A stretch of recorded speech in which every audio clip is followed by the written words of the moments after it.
Welcome back to the channel, guys, and in today's video I'm going to be ranking FM mobile formations.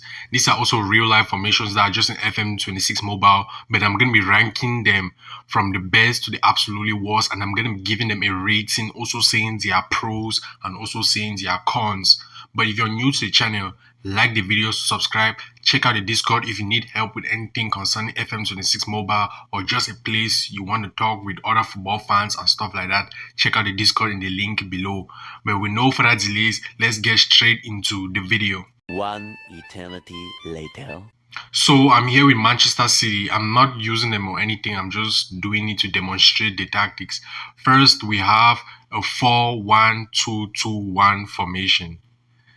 This formation is really balanced. And if you're using a big team or a small team, it's probably one of the best formations you can have. Yeah, boy. Because it's very solid in the defense, it's very solid in midfield, and it's very balanced in attack. The only downside of this formation is if you're losing a game and you're not really a big team, you might struggle to score a few goals just because you have an extra midfielder playing the defensive midfielder position instead of playing in an attacking role like a shadow striker. Please, no! No! No! Which you could score more goals. So that is the only downside. But apart from that, the formation is really balanced. Everything about it is really good, and it's a formation that I have used before. So on a scale of 1 to 10, I'm going to be ranking this formation an 8 out of 10. I think an 8 out of 10 is a great rating for this formation. So let's get into the next formation. The next formation is going to be to a 4-2-3-1. This formation is one of my favorite formations. It's probably the formation I have used the most in my FM career or history. It is what it is. It is what it is.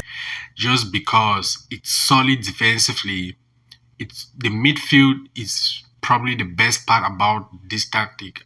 This formation, and the attack is absolutely deadly because you have an attacking midfielder who can also drop down into midfield, and he's also in attack. He links midfield and attack, which is really good. But the downside of this formation is that you are losing on a defensive midfielder, so that means you might concede more goals than usual. What? We're flying to Philadelphia! Oh, hell no! That's hell no! But if you're someone like me and you're not afraid to go and eat, this formation is for you. I'm gonna be rating this formation a 9 out of 10 because I absolutely love it. Having an attacking midfielder is probably something I have in almost every team because these guys are the pivot of the tactic. They are the heart of the tactic. They connect everything on the pitch, and they are really great attacking midfielders out there. So yeah, this tactic is definitely a 9 out of 10. Let's get into the next tactic. We have a 4-2-4. These formations are for people who like scoring goals, and yeah, if you like scoring goals, this formation is for you. If you're using a big team, I suggest you use this formation because you're likely going to win every game. But if you're a small team, this formation is going to be a pain in the butt because defensively you're going to get dominated in the midfield. If you don't have two world-class midfielders in that midfield, yeah, you're going to get dominated. And also, if your defense is weak, yeah, absolutely clapped. But goal scoring wise, if you have two good strikers and wingers up front, it's an absolute gem of a tactic. So this formation, I'm going to be giving it a 6 out of 10 because it's you need a big team to kind of make it work, and you need really good players. So a 6 out of 10 is a good rating for this formation. Let's get into the next one. Let's go to the 4-3-3, one of the most classic formations used in football. In FM, it kind of looks weird. In real life, it's kind of differently, but this tactic it has fallen off.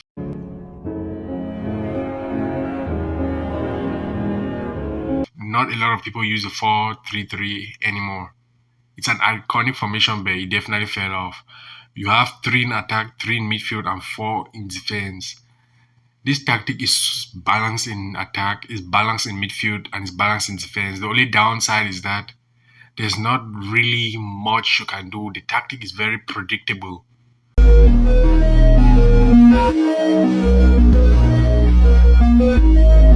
So for that, I'm gonna be giving it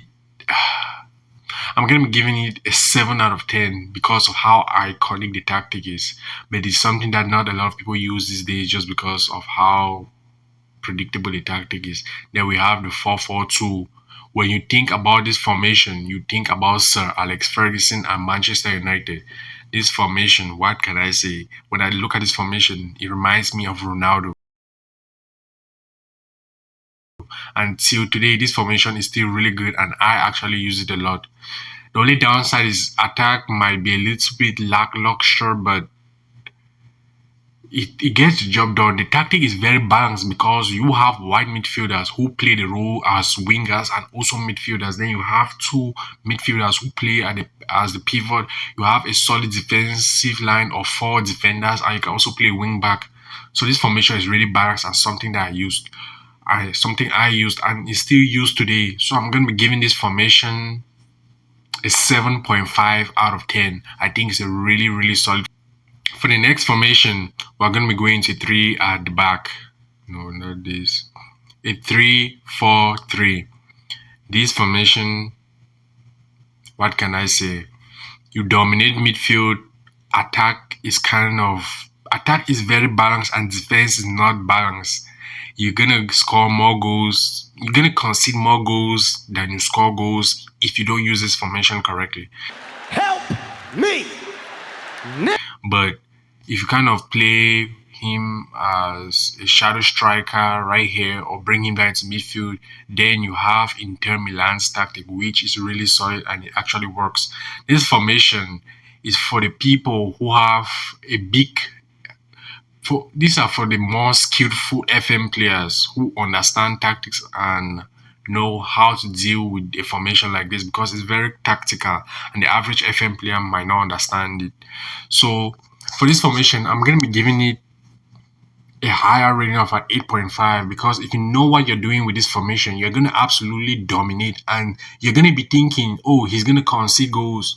But that's instead not what's going to happen. You're going to score goals and concede less goals if you know how to use this formation correctly. So yeah, I'm going to be giving this formation an 8 out of 10.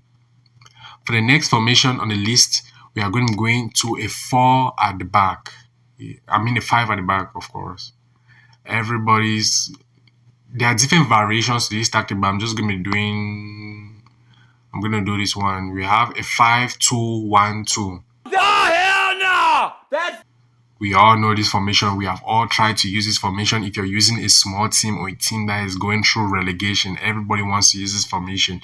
You have wing backs, 3 defenders, 3 in midfield, and 2 in attack. If you know what you're doing with this formation, it's going to be an absolute blessing of a formation for you. But if you don't know what you're doing, you might concede a lot of goals, which is crazy because you think, oh, I'm playing a 5 at the back. How am I going to concede a lot of goals? But let me tell you, this formation might be a scam. And I'm actually going to be giving it the lowest rating here of a 4 on 10.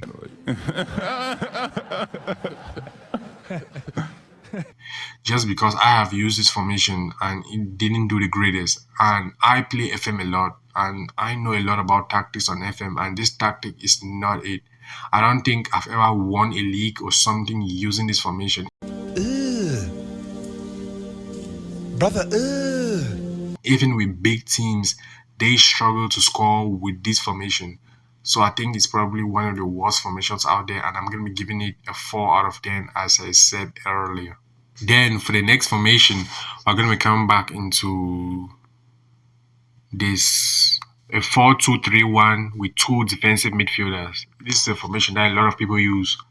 This formation, what can I say, very solid defensively and attacking wise is very solid.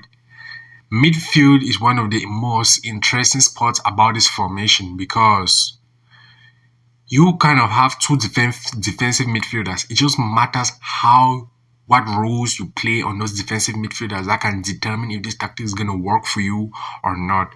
But the tactic is really, really good if you know what you're doing. If you kind of play a roaming playmaker at that CDM position, then for the attacking midfielder spot. You kind of play him like as a trackrista.